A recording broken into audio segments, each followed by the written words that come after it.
Estimados amigos, les damos la bienvenida a un nuevo capítulo de Poder Estratégico. El sábado, el Estado Islámico reivindicó la responsabilidad por el devastador tiroteo masivo en Moscú la noche del viernes. Esto causó cierta sorpresa, tanto porque, al menos para la mayoría de los europeos, el Estado Islámico dejó de ser un problema a finales de la década de 2010, después de que la coalición internacional contra Daesh puso fin al califato establecido en Irak y Siria en 2014. Sin embargo, aunque el Estado Islámico ya no controla un territorio significativo y ahora es más una red terrorista estándar que el pseudoestado que era en 2014, el grupo aún así está disfrutando de un cierto resurgimiento en este momento, aprovechando los vacíos de seguridad en Afganistán, Siria y África para restablecerse como el principal grupo terrorista islámico del mundo. Entonces, en este video, vamos a echar un vistazo a cómo el Estado Islámico ha cambiado a lo largo de la última década, su reciente resurgimiento y cómo la creciente inestabilidad en Oriente Medio y el cambio aislacionista de Estados Unidos podrían alimentarlos aún más. Antes de comenzar, si aún no lo has hecho,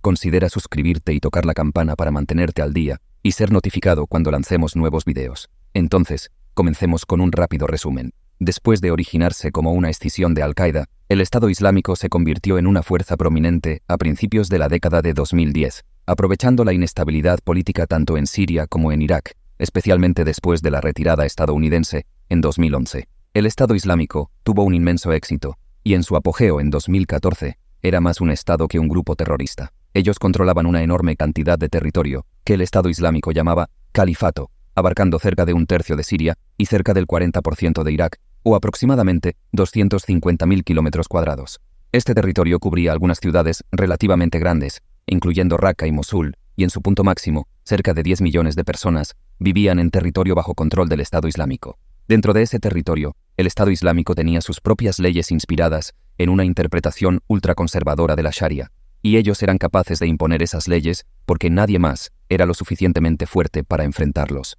En otras palabras, tenían el monopolio de la violencia, que muchos sociólogos, desde Max Weber, han considerado la característica definitoria de un Estado. En respuesta al surgimiento del califato en 2014, varias coaliciones internacionales, incluyendo básicamente todas las fuerzas militares nacionales significativas, fueron organizadas para expulsar al Estado Islámico. Hasta 2017, el Estado Islámico había perdido el 95% de su territorio y sus fuerzas estaban significativamente degradadas. El Estado Islámico fue completamente expulsado de Siria a principios de 2019, y la frecuencia de sus ataques en Irak cayó un 99% en relación a 2014. Sin embargo, en los últimos años, el Estado Islámico ha experimentado un resurgimiento parcial en al menos 3 lugares: Afganistán, Siria y África. En Afganistán, el Estado Islámico Khorasan, frecuentemente abreviado solo como ISIS-K, fue capaz de aprovechar las deficiencias de seguridad de los talibanes para establecer una presencia significativa en el norte del país. En contexto, el ISIS-K fue formado en 2015 en Afganistán como una escisión de los talibanes pakistaníes y pasó la mayor parte de su existencia atacando a los talibanes afganos por no ser lo suficientemente islamistas. Antes de la retirada de Estados Unidos en 2021, los ataques aéreos estadounidenses y las incursiones de comandos de las fuerzas especiales afganas contuvieron al ISIS-K en el este de Afganistán. Pero desde que los talibanes asumieron el poder, el ISIS-K se ha esparcido por todo el país. Inicialmente, limitaban sus ataques a objetivos de los talibanes dentro de Afganistán, pero en 2022 comenzaron a atacar a políticos y visitantes extranjeros en un intento por sabotear los esfuerzos continuos de los talibanes por la normalización diplomática. Solo en 2022, luchadores del ISIS-K atacaron la embajada rusa en Kabul, intentaron asesinar a los principales diplomáticos pakistaníes en Afganistán e irrumpieron en un hotel en Kabul popular entre empresarios y autoridades chinas. Aunque no controlan mucho territorio, el ISIS-K ahora está bien establecido en Afganistán, al punto de poder realizar ataques en el exterior. A principios de este año,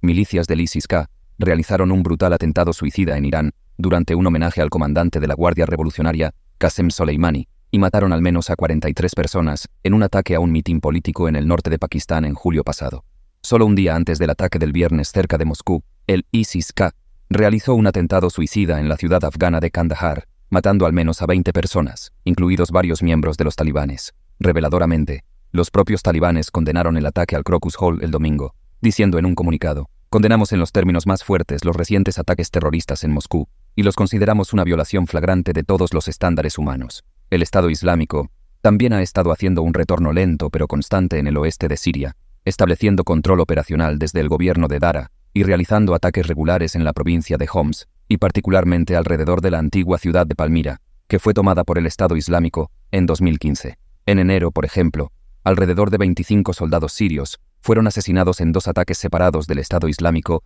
alrededor de Palmira, y la frecuencia e intensidad generales de los ataques del Estado Islámico en Siria aumentaron considerablemente en 2023 y en los 2 primeros meses de 2024. Este territorio al oeste del Éufrates es normalmente controlado por el gobierno de Bashar al-Assad, con el apoyo de fuerzas rusas, pero su capacidad para contener al Estado Islámico ha sido limitada tanto por el enfoque militar de Rusia en Ucrania como por el desmantelamiento del grupo mercenario Wagner, que anteriormente representaba una fracción significativa de la presencia rusa general en Siria y era ampliamente considerado más eficaz que el ejército ruso estándar. Los aviones de combate y helicópteros de ataque rusos, por ejemplo, fueron instrumentales para empujar al Estado Islámico hacia atrás en 2022, pero no se están utilizando tanto como antes, presumiblemente porque son necesarios en Ucrania. De la misma manera, en África, grupos afiliados al Estado Islámico fueron capaces de aprovechar la inestabilidad política y el vacío de seguridad en el oeste de África. La ola de golpes militares en la región es tanto un síntoma como una causa aquí.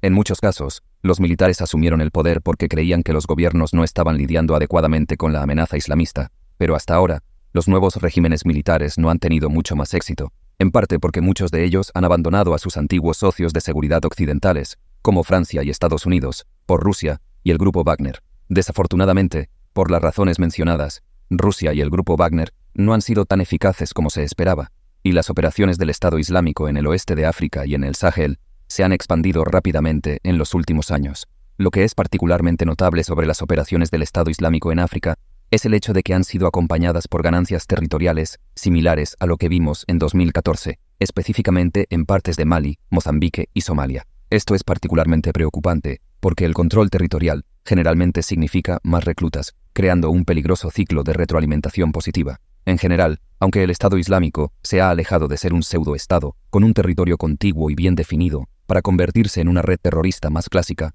sigue siendo un problema serio y creciente. Para empeorar la situación, el caos en escalada continua en Oriente Medio, combinado con la retirada total prospectiva de Estados Unidos de Siria e Irak, algo que el gobierno iraquí comenzó a pedir después de la invasión de Gaza por Israel, solo traerá más oportunidades para el Estado Islámico y otros terroristas en el futuro cercano.